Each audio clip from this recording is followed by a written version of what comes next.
करें। महाभारत का एक ऐसा महाशक्तिशाली योद्धा जिसने बुराई का साथ दिया था, लेकिन जिसने आज भी लोगों के मन में जगह बनाकर रखी है। हम बात कर रहे हैं सूर्यपुत्र कर्ण की, जिसके शक्तिशाली कवच कुंडल के सामने कोई नहीं टिक पाता था, जो वीर भी था और दानवीर भी। मित्रों, आज हम महावीर कर्ण के बारे में बहुत ही रहस्यमय तथ्य लेकर आए हैं, जिसमें आप जानेंगे द्वापर युग में कर्ण के जन्म और त्रेता युग में एक राक्षस को नर और नारायण से मिले श्राप का रिश्ता। मित्रों, त्रेता युग वो युग है जिसमें श्री राम ने अवतार लिया था, और साथ ही नर और नारायण के अवतार की रहस्यमय कथा जो आपको अचंभित कर देगी। इसलिए इस वीडियो को पूरा ध्यान लगाकर देखें। कर्ण के जन्म और उसके जीवन के ये रहस्य आपको बेशक बहुत पसंद आएंगे। शुरू करने से पहले आपसे रिक्वेस्ट है कि दानवीर कर्ण के इस वीडियो को अभी लाइक करें। लाइक्स की संख्या देखकर आज पता चलेगा कि दानवीर कर्ण के कितने फैंस हैं। यह प्रश्न आपके दिमाग में अवश्य आए होंगे कि महारानी कुंती का ज्येष्ठ पुत्र और परम तेजस्वी सूर्य का अंश होते हुए भी कर्ण को महाभारत में इतना अपमान और जिल्लत क्यों सहनी पड़ी। जब किसी भले इंसान के साथ बुरा हो या अच्छाइयों से भरे होने के बावजूद वो बुराई का साथ दे, तो समझ जाइएगा कि उसके साथ कोई ना कोई पूर्व जन्म का रहस्य अवश्य है। कर्ण के रहस्यमय जन्म और मृत्यु का उत्तर भी महाभारत में कुछ ऐसे ही मिलता है। त्रेता युग में दंभोदधाव नाम का एक राक्षस हुआ करता था। उसने सूर्य देव की कड़ी तपस्या करके उन्हें प्रसन्न कर लिया और अमरता का वरदान मांगने लगा। सूर्य देव ने अमरता का वरदान देने से साफ मना कर दिया। दंभोदधाव बोला, तो फिर मुझे ऐसे एक सहस्त्र दिव्य कवचों की सुरक्षा दीजिए। सहस्त्र कवच यानी के 1000 कवचों की सुरक्षा, जिनमें से किसी एक कवच को केवल वह इंसान ही तोड़ सके जिसने 1000 वर्ष की तपस्या की हो, और जो भी कवच को तोड़ने में सफल हो जाए वो तुरंत मृत्यु को प्राप्त हो जाए। सूर्यदेव जानते थे कि वह राक्षस मेरे वरदान का दुरुपयोग करने वाला है, लेकिन उसकी कठोर तपस्या के कारण वह वचन देने को मजबूर थे। अतः उन्होंने उस राक्षस को वह विचित्र वरदान दे दिया। सहस्त्र कवचों से सुरक्षित होने के बाद दंभोदधाव का नाम सहस्त्र कवच पड़ गया। अपनी शक्ति के अनुसार वरदान पाते ही उसने उत्पात मचाना शुरू कर दिया। सहस्त्र कवच के अत्याचार से तीनों लोक में त्राही त्राही मच गई। सभी देवता मिलकर इस विचित्र राक्षस से निजात पाने के लिए भगवान विष्णु के पास गए। उसी समय माता सती के पिता दक्ष प्रजापति ने अपनी पुत्री मूर्ति का विवाह ब्रह्मा जी के मानस पुत्र धर्म से किया था। भगवान विष्णु ने मूर्ति के 2 जुड़वा बच्चों के रूप में जन्म लिया, जिन्हें नर और नारायण का नाम दिया गया। 2 शरीर होते हुए दोनों में एक ही आत्मा निवास करती थी। समय के साथ साथ दोनों भाई बड़े हुए। एक भाई तपस्या के लिए वन में चला गया और एक भाई ने दंभोदधाव राक्षस को युद्ध के लिए ललकारा। अट्टहास करते हुए दंभोदधाव बोला, मूर्ख नर, तू नहीं जानता कि मुझे मारने के लिए मेरा कवच तोड़ना जरूरी है, और मेरा कवच केवल वही तोड़ सकता है जिसने 1000 वर्ष की तपस्या की हो।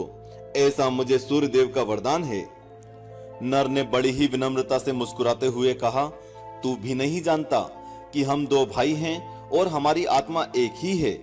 मेरे भ्राता श्री नारायण तप कर रहे हैं और मैं तुझे युद्ध के लिए ललकारता हूँ। आ, मुझसे युद्ध कर। दोनों में घमासान युद्ध शुरू हुआ।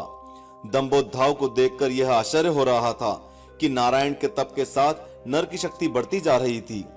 1000 वर्ष का समय पूरा होते ही नर ने सहस्त्र कवच का एक कवच तोड़ डाला, लेकिन कवच टूटते ही सूर्य के वरदान के अनुसार नर की मृत्यु हो गई।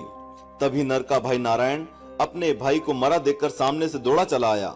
दोनों भाई जुड़वा थे, इसलिए सहस्त्र कवच एक पल के लिए देखकर दंग रह गया कि ये तो मर चुका है, फिर भी कैसे दौड़ा चला आ रहा है। तभी उसने देखा कि नर का शरीर तो उसके सामने ही पड़ा था। वह नर का भाई नारायण था, जो अपने भाई की ओर दौड़ा चला आ रहा था। नारायण शांति पूर्वक अपने भाई के पास बैठा और महामृत्युंजय मंत्र पाठ किया। उसी क्षण नर जीवित हो गया। यह देखकर सहस्त्र कवच आश्चर्य में पड़ गया। तब नारायण ने बताया कि उसने 1000 वर्ष तक शिव जी की तपस्या की है, जिससे उसे महामृत्युंजय मंत्र की सिद्धि प्राप्त हुई है। उसी के प्रभाव से उसने अपने भाई को दोबारा जीवित किया है। अब नारायण ने सहस्त्र कवच को फिर से ललकारा और नर को तपस्या में बिठा दिया। 1000 वर्ष होने के बाद सहस्त्र कवच का दूसरा कवच भी टूट गया और नारायण की मृत्यु हो गई। तब नर ने आकर नारायण को पुनर्जीवित कर दिया। इस तरह यह चक्र चलता रहा और 999 बार युद्ध हुआ। एक भाई के मरते ही दूसरा उसे जीवित करके तपस्या पर बिठा देता। इस प्रकार 999 बार युद्ध करके नर और नारायण ने राक्षस के 999 दिव्य कवचों को तोड़ डाला और जब सहस्त्र कवच का आखिरी कवच बचा तो उसे लगा कि उसकी मृत्यु निकट है। अपने प्राणों का मोह करके वह भगवान सूर्यदेव की शरण में भाग गया। नर और नारायण दोनों उसका पीछा करते हुए सूर्यलोक पहुंचे और सहस्त्र कवच के पाप गिनाकर उसे मृत्युदंड देने का आग्रह करने लगे, किंतु सूर्यदेव ने अपनी शरण में आए हुए को क्षति पहुंचाने से मना कर दिया। जब सूर्यदेव नहीं माने तो नारायण ने सूर्यदेव को श्राप दिया कि जिन दुष्कर्मों के दंड से आप इस दुष्ट की रक्षा का प्रयास कर रहे हैं, आपको भी उन दुष्कर्मों का भागीदार होना पड़ेगा। इन कर्मों का फल भोगने के लिए आपको भी इस दुष्ट के साथ जन्म लेना पड़ेगा। जिस प्रकार हम दो शरीर एक आत्मा हैं, उसी प्रकार आपको इस राक्षस के साथ एक शरीर के रूप में जन्म लेना पड़ेगा और इसके पापों की सजा आपको भी भुगतनी पड़ेगी। इस तरह सूर्यदेव ने त्रेता युग में उस राक्षस को बचा लिया। त्रेता युग समाप्त हुआ और द्वापर युग प्रारंभ हुआ। द्वापर युग की बात है कि वरदान की परीक्षा करने के लिए कुंती ने सूर्यदेव का आवाहन किया। सूर्यदेव प्रकट हुए और कर्ण का जन्म हुआ। लेकिन रहस्य की बात यह है कि तभी नारायण का सूर्य को दिया गया वह श्राप फलीभूत हुआ और कर्ण के रूप में सूर्य और दंभोद्धाव दोनों ने जन्म लिया। सूर्य ने केवल अपना अंश भेजा था, लेकिन श्राप के प्रभाव से दंभोद्धाव का अंश भी कर्ण में विद्यमान था। यह ऐसे ही था जैसे नर और नारायण दो शरीर होते हुए भी एक आत्मा थे।